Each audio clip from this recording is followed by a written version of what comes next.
Assalamualaikum warahmatullahi wabarakatuh. Waalaikumsalam. Alhamdulillah wassalatu wassalamu ala Rasulillah wa ala alihi wa sahbihi wa ala. Asyhadu an la ilaha illallah wahdahu la syarika lah. Wa asyhadu anna Muhammadan abduhu wa rasuluh. Allahumma shalli ala Muhammad wa ala alihi wa sahbihi ajma'in. Wa ba'd. Bapak Ibu rahmatullah, kita akan melanjutkan kajian tafsir juz 29, dan pada pertemuan yang lalu kita telah membahas pembukaan surah Al-Mudaththir.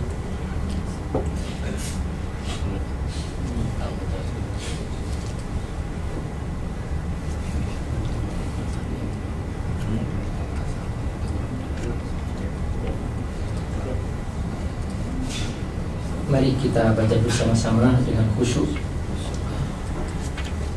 pembukaan surah Al-Mudaththir ini sampai ayat ke-10. A'udzubillahi minasyaitonir rajim.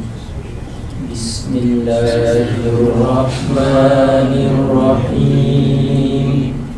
Ya ayyuhal mudaththir qum fa'anzir wa rabbaka fakabbir wa thiyabaka fatahhir warrujza fahjur wa la tamnun tastakthir wa li rabbika fasbir fa idza nuqira fin naqur fadzalika yawma'idzi yawmun asir 'alal kafirina ghairu yasir.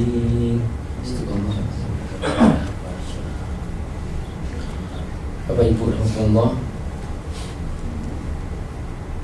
saya ingin mereview kembali pembukaan surah Al-Mudaththir yang di dalamnya Allah Subhanahu wa ta'ala mengajak Rasulullah SAW agar bangkit, tinggalkan selimut yang memberatkan tubuhnya, karena seringkali banyak orang ketika sudah berada dalam selimut dia merasa malas untuk bangkit, merasa berat untuk segera memenuhi panggilan azan. Karena itu Allah yang Maha Tahu memanggil dengan kondisi yang dia alami pada waktu itu. Allah tidak memanggil dengan namanya, tapi Allah memanggil dengan kondisi yang sedang dia alami. Dan Allah berkali-kali menggunakan bahasa ini dalam Al-Quran. Dalam surah Al-Muzammil, Allah berfirman, ya ayyuhal muzammil, wahai orang yang sedang berselimut. Sama, kata zammala yuzammilu artinya berselimut. Datharu yudathiru juga berselimut. Allah menurunkan satu surah lagi yang mengingatkan akan pentingnya meninggalkan selimut untuk sebuah kebangkitan. Dan ini memang waktu itu Rasulullah SAW sedang berselimut. Tetapi di sini banyak mengandung makna bahwa selimut adalah sesuatu yang memberatkan tubuh. Seseorang akan bersungguh-sungguh mentaati Allah Subhanahu wa ta'ala ketika dia meringankan dirinya dari beban. Semakin banyak beban dia tanggung, maka semakin berat dia untuk melakukan kebaikan-kebaikan. Itulah rahasia disyariatkannya infak, zakat. Mengapa? Supaya kita semakin ringan dari beban. Itulah juga rahasia Mengapa kita diajarkan untuk memaafkan? Karena seandainya kita tidak mau memaafkan orang lain, kita akan terbebani oleh berbagai macam kondisi di mana kita selalu sakit hati. Tetapi dengan memaafkan, kita melepaskan. Dengan melepaskan, kita akan merasa ringan. Rahasia kebahagiaan adalah ketika seseorang meringankan dirinya dari beban. Kalau kita ingin bahagia di rumah kita, kita hendaklah berlapang dada, membuka diri, lepaskan semua beban. Jangan membawa pekerjaan kantor ke rumah, karena di rumah tempat kita bersama keluarga. Dan jangan membawa pekerjaan rumah kantor, karena di kantor adalah tempat kita mengurus urusan-urusan yang berbeda dengan kondisi di rumah. Maka hendaklah saling meringankan dalam hal ini, saling melepaskan.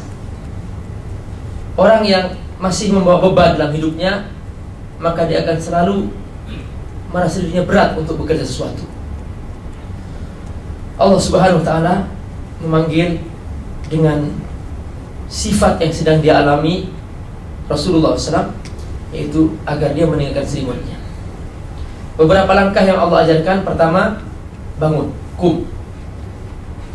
Kata kum artinya bangkit dengan penuh semangat. Karenanya dalam kita melaksanakan sholat, hendaklah kita menegakkan dengan sungguh-sungguh. Dan karena itu dalam Al-Quran Allah Subhanahu wa ta'ala tidak menggunakan kata sholla yusolli, tapi menggunakan kata qoma yakum, wa aqimus sholat, dan tegakkan sholat. Qum, tegak, bangkitlah, berdirilah segera dengan penuh semangat. Ini juga kalau kita bangun dari tidur jangan seperti orang malas, tapi kita adalah bangun dengan penuh semangat. Qum, dengan penuh cinta kepada Allah Subhanahu wa ta'ala. Jangan seperti orang yang keberatan bangun dari tidur.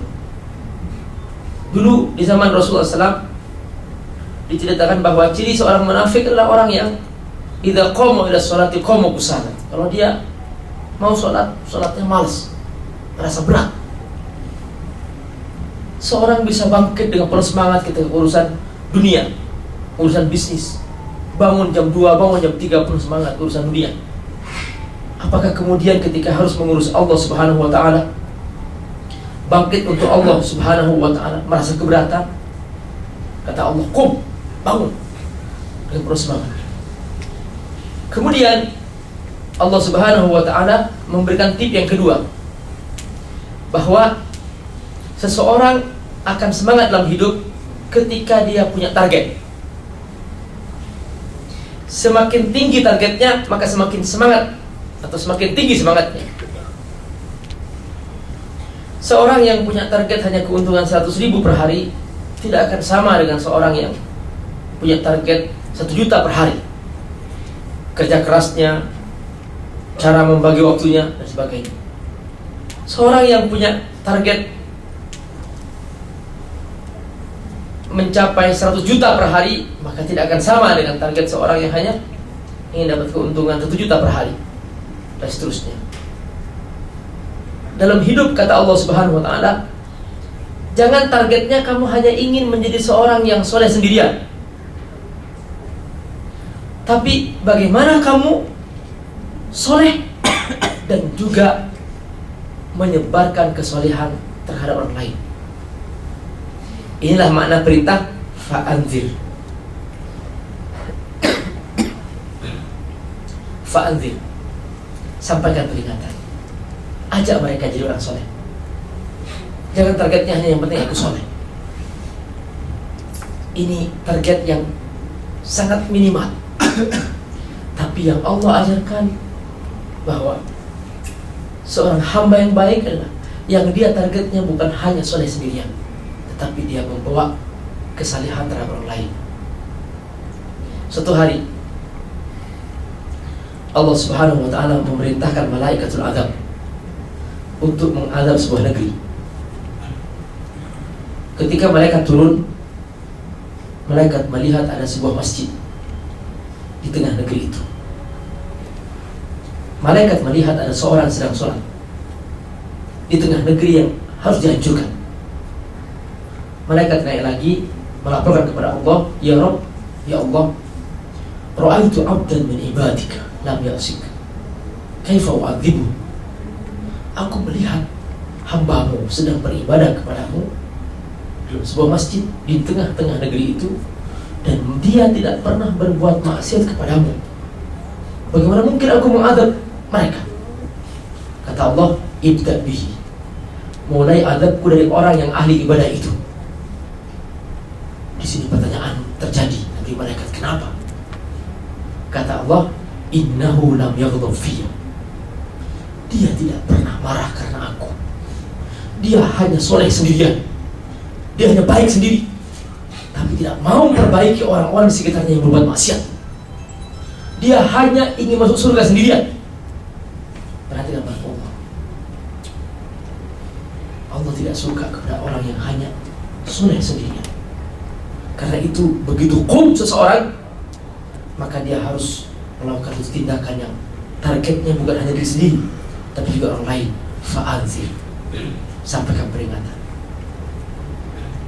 Syaitan saja dia tidak mau masuk neraka sendirian. Syaitan bekerja keras mengajak orang lain supaya dia banyak kawannya di neraka. Siang malam dia bekerja keras untuk mengajak orang lain supaya dia punya sahabat yang banyak di neraka. Maka sungguh seorang mukmin yang baik, kata Allah, adalah orang yang tidak suka masuk surga sendirian. Dia ingin mengajak orang lain juga masuk surga. Maka inilah makna fa'anzir, sampaikan peringatan. Kemudian Allah SWT mengajarkan tip yang ketiga.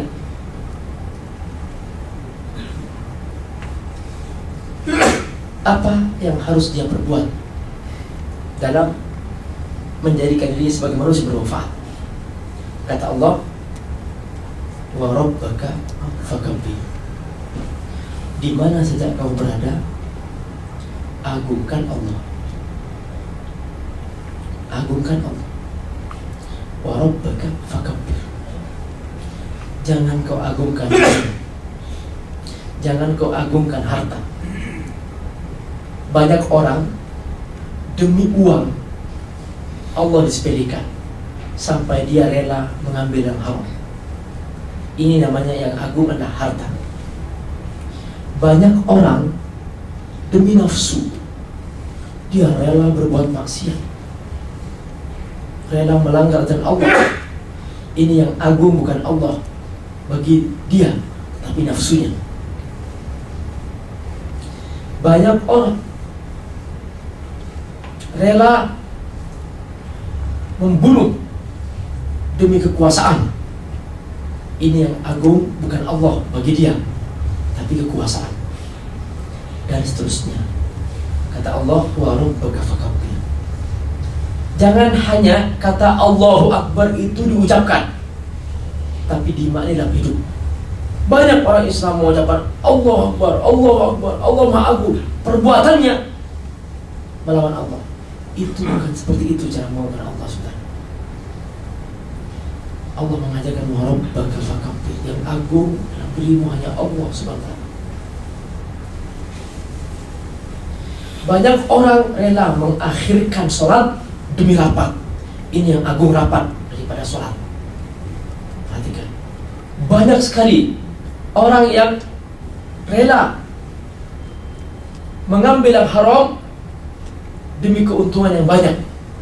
Maka ini yang agung adalah keuntungan, bukan Allah SWT. Dan seterusnya. Allah mengajarkan wa rabbaka fakabbir, agungkan Allah.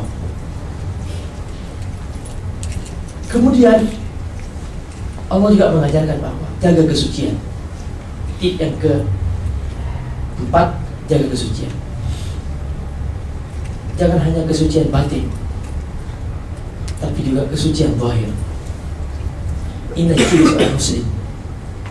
Seorang muslim yang baik, yang dia selalu menjaga kesucian zahirnya, selalu berwudu, menjaga wudu.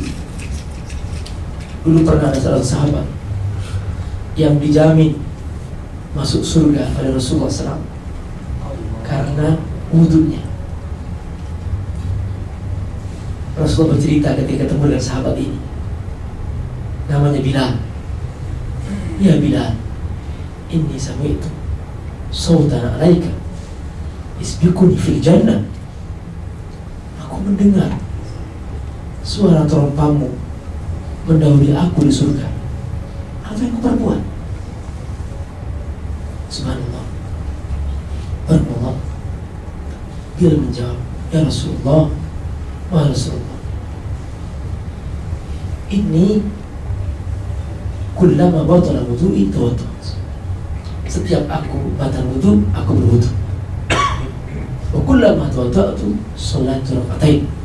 Dan setiap aku selesai wudu, aku salat 2 rakaat. Subhanallah. Bilal tidak pernah batal wudu kecuali berwudu. Dan tidak pernah berwudu kecuali diikuti atau mengikutinya dengan sholat 2 rakaat. Inilah yang kemudian membuat Bilal masuk surga. Artinya mendapatkan keistimewaan di surga. Bapak Ibu, Allah. Ini makna kesucian. Orang yang berwudu akan terjaga dari kemarahan atau emosi. Orang yang selalu berwudu akan terjaga dari maksiat dan dosa-dosa. Tidak pantas seorang punya wudu berzina, berwudu menyentuh yang haram, mengambil yang haram, melihat yang haram, dan seterusnya. Berwudu menjaga diri sesuatu yang dosa. Makanya sampai-sampai terhadap sesuatu yang membatalkan wudu kita diajarkan berwudu. Berhubungan dengan istri disunahkan sebelumnya berwudu, padahal itu membatalkan wudu. Sebelum tidur kita disunahkan berwudu supaya kita tidak terganggu oleh setan. Banyak hadis yang mengatakan bahwa tidak mungkin seorang diganggu oleh setan ketika dia selalu dalam keadaan suci. Itulah rahasia mengapa kita kalau mau tidur berwudu dulu dan seterusnya. Bapak Ibu Allah, termasuk juga kita harus suci dari najis. Wa thiyabaka fatahhir, dan pakaian harus suci. Ada pakaian kotor tapi suci, dan ada pakaian bersih tapi najis. Jadi dalam Islam sebuah pakaian itu bukan masalah kotor atau bersih, tapi apakah pakaian itu suci atau najis. Itu ukurannya. Ada seorang muslim hidup di tengah masyarakat non-muslim di Inggris. Ada petugas laundry yang setiap hari mengambil pakaian dari rumah ke rumah. Ketika petugas laundry ini mengambil pakaian dari rumah seorang muslim ini, dia bertanya-tanya, kenapa orang ini kok mengasih pakaian yang masih bersih dibanding dengan pakaian yang dia ambil di rumah-rumah lain. Pakaiannya rata-rata sudah bau, jorok, kotor. Tapi dari rumah ini pakaian masih bersih, disuruh cuci, disuruh laundry. Akhirnya petugas laundry ini nggak betah. Dia ingin tanya, jangan-jangan ini orang salah ngasih pakaian. Dia tanya, Anda benar nggak ngasih pakaian kepada kami suruh cuci, suruh laundry? Iya. Ini kami cek semua pakaian Anda masih bersih. Sampai kami sempat melihat celana dalam Anda itu masih bersih. Anda kenapa kok suruh laundry? Bahkan saya cium masih harum. Kenapa Anda harus membersihkan pakaian yang sudah bersih? Nah, ini kasih tahu bahwa bukan begitu. Dalam agama kami, sebuah pakaian itu dilihat bukan karena kotornya, tapi najisnya. Sekalipun secara zahir masih bersih, tetapi kalau najis kami tidak pakai. Oh, kata dia, agama apa yang Anda anut ini? Ini agama Islam. Akhirnya dia masuk Islam karena pakaian itu. Dalam beritanya tulis, he embraced Islam because of underwear. Dia masuk Islam karena celana dalam. Karena dia sempat mencium celana dalamnya masih harum. Ternyata dia tertarik untuk mengenal orang ini dan akhirnya masuk Islam karena itu. Perhatikan, Masya Allah, bahwa Allah tidak berbicara tentang pakaian bersih atau kotor, tidak. Ini wa thiyabaka fatahhir. Tahir artinya suci. Allah tidak berfirman wa thiyabaka fanadhif. Nadhif artinya bersih. Tidak. Ya Allah minta kesucian. Seorang boleh di tengah perjalanan dia melewati suasana berlumpur dan lumpur itu kena ke pakaiannya. Secara zahir dia kotor, banyak lumpurnya, tapi dia masih suci, tidak kena najis. Boleh dia pakai pakaian itu. Jadi persoalannya bukan masalah kotor atau bersih, tapi benarkah yang kau pakai itu suci atau najis? Subhanallah, Islam mengajarkan kesucian secara zahir dan secara batin. Kita harus suci zahir kita, dan ingat kita harus suci batin kita. Jangan sampai di hati ada kebencian terhadap seorang, apalagi terhadap seorang yang dekat dengan kita, suami kita, istri kita, anak kita. Jangan sampai mereka merasa terancam dengan kita, bikin mereka merasa aman.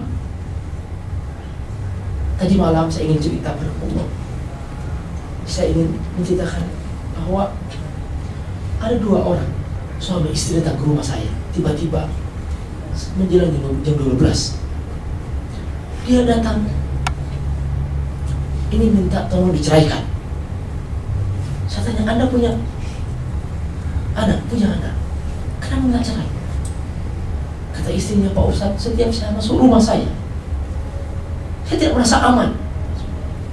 Suami saya sangat kejam, sangat keras, saya diancam. Kata suaminya, Pak Ustadz, ini istri saya sombong dan angkuh. Kenapa?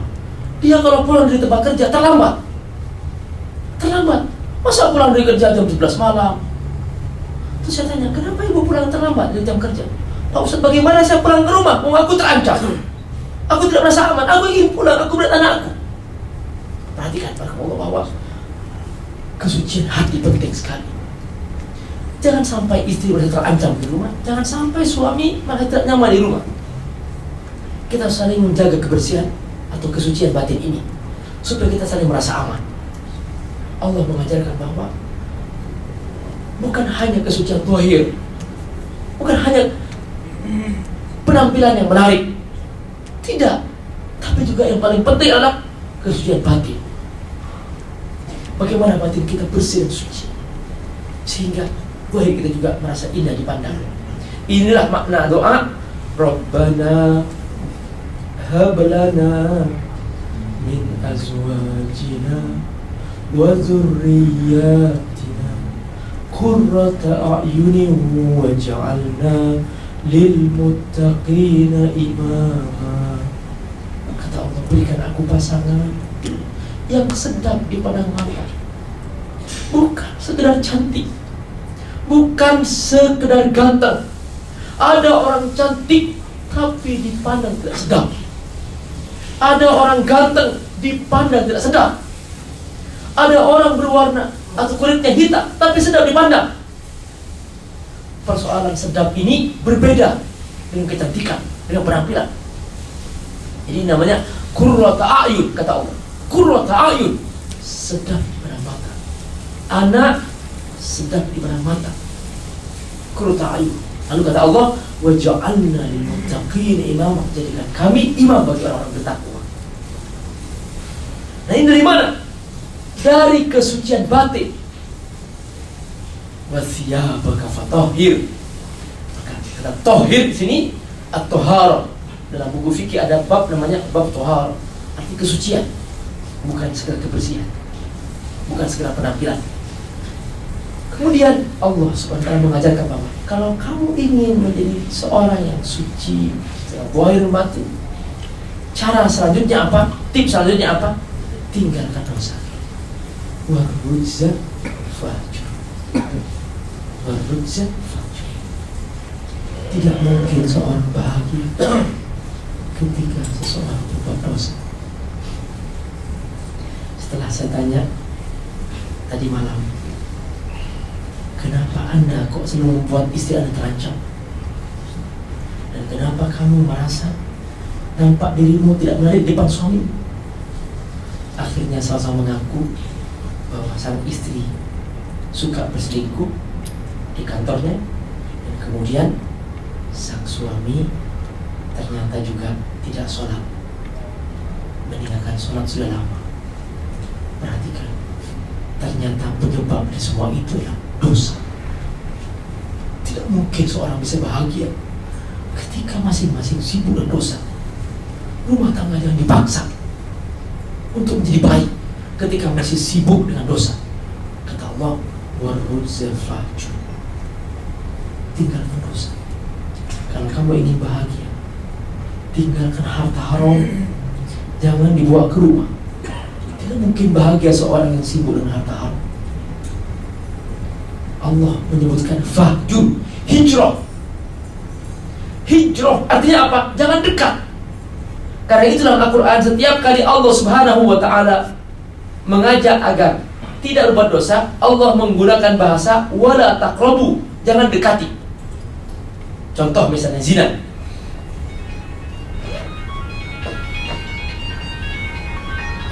Allah firman wala taqrabuz zina, jangan dekati zina. Wala taqrabu mal yatim, jangan dekati harta anak yatim. Maksudnya jangan kamu mengambil dari harta itu dengan cara paksa dan haram. Jangan dekati. Subhanallah. Kata hijrah artinya jangan coba-coba mendekat ke tempat-tempat dosa. Jangan mendekat kepada hal-hal yang Allah haramkan. Fahjur, hijrah, jauhi. Karena dari sini akan terjadi fitnah. Warun sefahjur. Barakallah.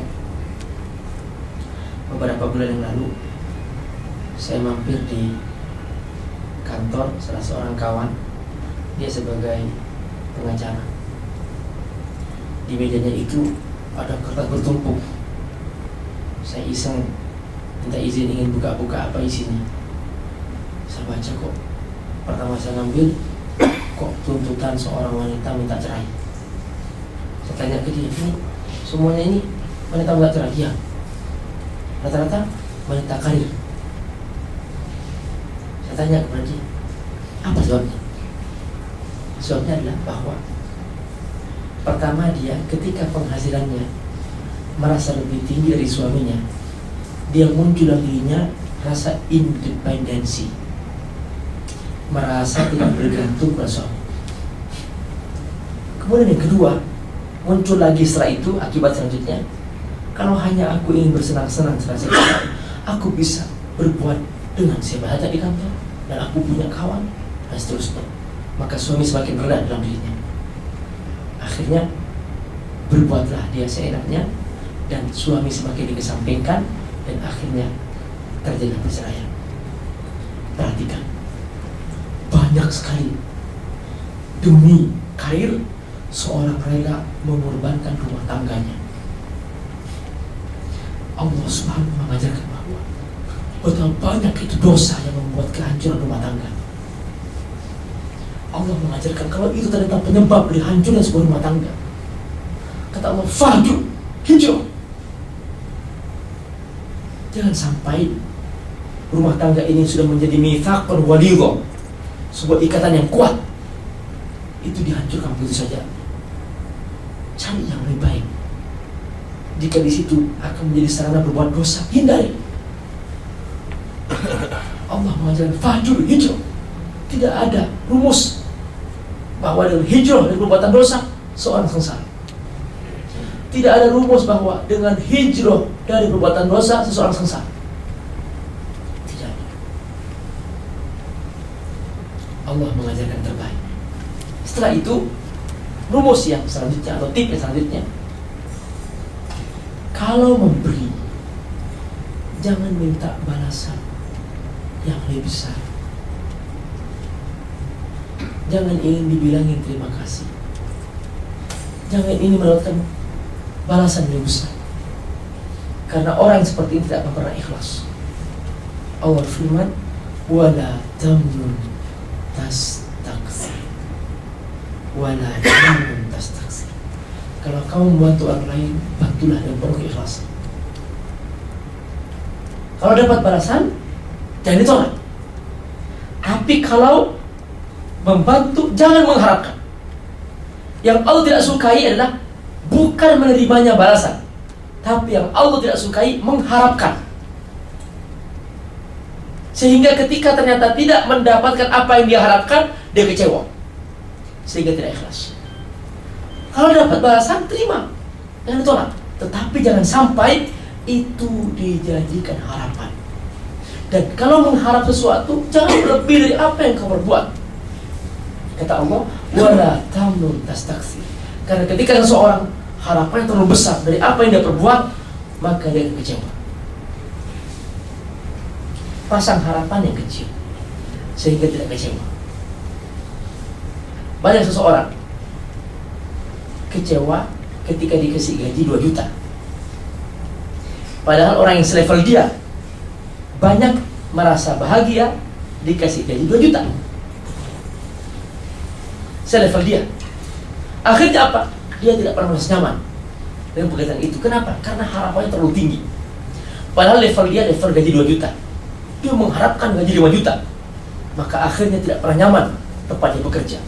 Di mana dia bekerja, di situ dia tidak pernah merasa nyaman. Kenapa? Harapannya terlalu tinggi dan tidak pernah melihat dirinya siapa. Lihat diri masing-masing, lihat kemampuannya, lihat levelnya. Jangan sampai merasa dirinya harus mendapatkan luar levelnya. Karena orang yang selalu mengharapkan luar kemampuannya, dia tidak akan pernah bahagia. Kalau ingin bahagia, letakkan posisi Anda yang sebenarnya, dan sesuaikan harapan Anda sesuai dengan level Anda. Kalau Anda meletakkan diri Anda atau harapan Anda di luar kemampuan level Anda akan tersiksa. Allah mengajarkan kunci kebahagiaan, wala tamnun tastakthir. Kalau Anda berbuat baik, jangan mengharapkan balasan melebihi dari apa yang Anda buat. Kemudian tip yang berikutnya kata Allah adalah wa li rabbika fasbir. Dan hendaklah kamu dalam memenuhi tugas-tugas terhadap Allah SWT, perasaan perintah Allah SWT, hendaklah dengan semangat sabar. Jangan seperti orang yang malas. Memang berat Pak, Bu, memang berat. Kita sholat berjemaah di masjid itu berat. Meninggalkan makan siang, mengutamakan adat, dan sholat di awal waktu berjemaah di masjid itu berat. Dan itu satu kuncinya, sabar. Kalau sabar, kita akan bersungguh-sungguh itu. Memang berat. Selesai sholat duduk, hadir ke pengajian, itu berat. Lebih enak kita langsung assalamualaikum, keluar di sana lebih enak ngobrol, nyantai, makan, lebih enak itu. Berat memang. Duduk sejenak untuk belajar Al-Quran, memahami firman Allah itu berat. Maka itu butuh kesabaran. Kata Allah, wa li rabbika fasbir. Untuk urusan Allah harus sabar. Karena lebih senang memang ikut urusan nafsu. Nafsu itu menyenangkan. Untuk duduk sejenak kita belajar Al-Quran berat. Makanya jarang-jarang orang duduk sejenak menghafal Quran berat. Duduk sejenak belajar bahasa Arab yang Allah firmankan berat. Butuh kesabaran. Tidak ada Pak, Bu, jalan ke surga itu semua menyenangkan, tidak ada. Jangan berharap masuk surga kalau ingin senang. Artinya kalau ingin menempuh jalan kesenangan, jangan masuk surga. Semua jalan kesenangan ke neraka. Kalau ingin masuk surga, kita harus rela bercapek-capek, rela tidak nyaman, rela lelah. Kalau ingin masuk surga, tidak ada jalan ke surga bersenang-senang, tidak ada. Semua jalan ke surga capek dan lelah. Itu rumus sudah seperti itu. Kata Allah, fa inna ma'al usri yusra, inna ma'al usri yusra. Bersulit-sulit dulu baru kamu dapat kemudahan. Maksudnya surga. Allah ulangi 2 kali. Ketika Allah menyebutkan ahli neraka, Allah menyebutkan innahu kana fi ahlihi masrura. Mereka sudah bersenang-senang lebih dulu, maka mereka tidak berhak masuk surga. Rumus ke surga harus capek, lelah membaca Quran, lelah bangun sholat tahajud, lelah bangun berjemaah masjid di awal waktu, lelah kita mencari ilmu, lelah memang. Itulah jalan ke surga. Perumpamaan kita seperti sedang berdiri. Ini sudah saya ceritakan di beberapa tempat, entah nggak tahu di sini. Saya ulangi lagi, nggak apa-apa supaya lebih kuat perumpamaan ini. Barakallah. Kita seperti seorang yang sedang berdiri di depan 2 pintu gerbang. Masing-masing pintu gerbang ada pengumuman.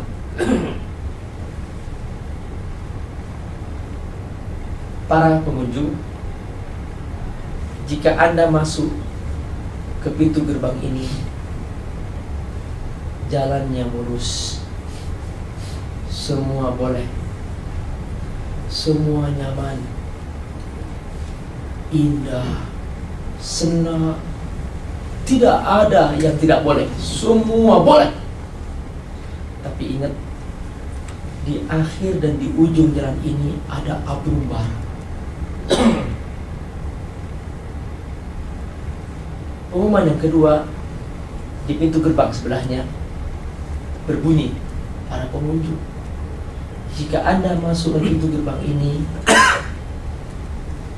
jalan berbatu-batu, terjang, berliku-liku, banyak yang tidak boleh Anda perbuat,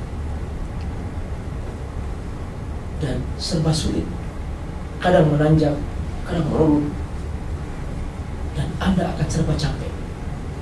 Tapi jika Anda sabar melewati jalan terjang ini, Anda sabar menanjak di puncak-puncak bukit yang berbatu-batu itu, Anda sabar menempuh ini, Anda akan ketemu di ujung jalan ini istana yang megah, yang sangat indah. Ada yang bertanya, Pak Ustadz, ada jalan tembus enggak? Ini dia. Dia pengen lewat di sebelah sini tapi ada tembusnya ke sana gitu. Nah itu yang enggak ada, gitu. Enggak ada itu. Barakallahu. Ini dia kata Allah, wala tamnun tastakthir wa li rabbika fasbir. Barakallahu. Lalu kemudian Allah Subhanahu wa taala mengingatkan, ingatlah, akan tiba suatu saat ketika kamu tidak mau menempuh jalan ini, tidak mau menempuh langkah-langkah ini dalam hidupmu. Ingat, suatu saat akan tiba hari pengadilan. Dunia ini akan dihancurkan, dan Allah Subhanahu wa ta'ala akan mengakhirkan semua proses ini dengan hanya sekali tiupan sangkakala. Di manakah pada saat itu semua makhluk Allah Subhanahu wa ta'ala berakhir. Fa idza nuqira fin naqur, ketika sangkakala ditiup. Sangkakala ditiup, 2 proses. Proses pertama, semua makhluk hidup mati, kecuali makhluk hidup yang Allah izinkan untuk tidak mati. Di antaranya adalah yang meniup sangkakala, dia tidak ikut mati. Di antaranya juga bidadari di surga, dia sudah ada dan hidup dan tidak Allah izinkan mati. Maka selain itu, yang tidak Allah izinkan mati, dia meninggal seketika. Suasana peniupan sangkakala ini, kata Ibn Abbas, waktu itu manusia masih dalam suasana normal. Ada yang bekerja di kantor, ada yang masih di pasar. Gak menyangka, sampai kata Rasulullah SAW, ada seorang yang sedang tawar menawar sehelai kain di pasar. Ketika mau bayar, mati. Yang menerima atau yang menjual kain itu, ketika mau ngambil uangnya, dia mati. Kenapa? Sangkakala ditiup. Gak ada yang menyangka bahwa hari itu ditiup sangkakala. Ada seorang, kata Rasulullah, yang sedang membawa oleh-oleh untuk keluarganya. Di tengah jalan, dia tiba-tiba mati. Bahkan ada seseorang yang sedang mau makan. Sebelum masuk itu sesuap nasi ke mulutnya, tiba-tiba dia mati. Dan seterusnya, peristiwa-peristiwa menunjukkan suasana normal ketika itu. Tidak pernah menyangka bahwa sangkakala itu akhir dari kehidupan di muka bumi. Kemudian setelah itu sangkakala ditiup lagi, yaitu ketika hendak dibangkitkan dari dalam kubur. Yang dibangkitkan hanya manusia dalam kubur. Kenapa? Karena manusia akan dihisab di hari kiamat. Dan termasuk jin yang akan mendapatkan hisab juga, karena jin termasuk makhluk yang harus bertanggungjawab. Selain itu, makhluk-makhluk yang lain tidak ikut bangkit, tidak ada. Mereka berakhir di situ dan mereka berakhir di dunia. Tetapi manusia dibangkitkan lagi. Kenapa? Karena dia harus mempertanggungjawabkan nikmat-nikmat Allah yang telah diberikan Allah kepadanya. Bapak Ibu rahimakumullah, pernahkah kita ingat nikmat-nikmat Allah yang begitu banyak? Nikmat mata, nikmat bulu mata ini yang menghalangi debu sehingga tidak masuk ke mata kita. Nikmat mata ini yang masing-masing mata terdiri dari 200 miliar sel bergabung menjadi mata sehingga kita bisa melihat. Nikmat otak yang merupakan gabungan dari 3 triliun sel bergabung menjadi otak kita. Ini nikmat tak terhingga. Berapa kita harus bayar? Saya pernah cerita di sini juga tentang nikmat yang sangat besar. Berapa kita harus membayar biaya bernafas? Biaya bernafas, Pak. Masih ingat saya pernah cerita di sini atau saya belum? Saya nggak tahu. Yang jelas saya pernah bertanya kepada seorang dokter, berapa kita butuh oksigen per hari? Kata dokter itu, kita butuh 11.000 sel. Ya. Saya lihat datanya, saya lupa. Jadi berapa kita butuh oksigen per hari? Ternyata pada Allah kita sangat membutuhkan oksigen yang sungguh sangat luar biasa jumlahnya. Ya, kita butuh 2.880 liter per hari. Berapa harga oksigen per liter? Harganya 25.000. Total sama dengan 72 juta per hari. Kita berapa butuh nitrogen per hari? Kita butuh 11.376 nitrogen liter per hari. Berapa harganya per liter? Harganya per liter 9.950. Total sama dengan 113 juta 191.200. Total berapa semuanya? Untuk biaya bernafas, kita menghirup oksigen nitrogen, semuanya 195 juta 191.200. Ada nggak perusahaan yang ngasih gaji seperti ini per hari? Nggak ada. Kenapa kalau hanya untuk baca Quran kita keberatan? Kalau tidak minta baca Quran dari jam 8 sampai jam 5, enggak. Kenapa kita rela berpisah dari keluarga demi perusahaan kita? Padahal perusahaan hanya ngasih gaji paling banter, paling besar 100 juta per bulan. Ini perhatikan, per hari 185 juta. Satu bulan berapa? 5 miliar. 5 miliar, 555 736 000. Ini berapa? Saya nggak menyebutkan. Luar biasa. Seringkali kalau untuk Allah baca Quran berat, duduk sini sholat duha berat, baca Quran berat. Ya Allah, rela buang waktu. Bahkan sholat dilambat-lambatkan. Ini bukan wajib. Alhamdulillah min dzalik. Untuk Allah merasa keberatan. Makanya kata Allah, akan tiba suatu saat aku akan menuntut nikmat-nikmatku. Kata Allah, wa amma bi ni'mati rabbika fahaddits. Summa latus'alunna yauma idzin 'anil na'im. Suatu saat kalian akan ditanya tentang nikmat-nikmat Allah Subhanahu wa taala. Kapan terjadi? Fa idza nuqira fin naqur. Ketika tiba saatnya manusia dibangkitkan lagi, ditiup sangkakala, dan dia akan bertemu bersama Allah. Kata Allah, fadzalika yauma idzi yaumun asir. Di situ akan tahu siapa yang sebenarnya sengsara. Maka disinilah saatnya. Kalau ingin nyaman di akhirat, lebih baik sekarang sengsara. Capek, lelah, tidak nyaman. Kalau ingin senang, kalau ingin sengsara di sana, lebih baik sekarang bersenang-senang. Itu caranya. Kalau ingin senang di sana, sekarang sengsaralah. Hidup menderita, capek, baca Quran, capek memang, sengsara. Tapi senang di sana. Kalau ingin senang di sana, sekarang sengsaralah. Kalau ingin sengsara di sana, sekarang bersenang-senanglah. Fadzalika yauma idzi yaumun asir. Apalagi bagi orang kafir, kata Allah, mereka tidak akan pernah mendapatkan kesenangan sama sekali. Alal kafirina ghairu yasir. Kemudian nanti pada pekan berikutnya, kajian berikutnya kita akan membahas tentang contoh orang kafir yang oleh Allah Subhanahu wa taala diberi kesenangan di dunia dan dia diberi kesengsaraan di akhirat. Inilah manusia yang disebut kafir oleh Allah. Allah gambarkan pada ayat berikutnya. Wassalamualaikum warahmatullahi wabarakatuh. Waalaikumsalam warahmatullahi wabarakatuh. Maka majlis subhanallah wa bihamdika asyhadu an la ilaha illa anta astaghfiruka wa atubu ilaik.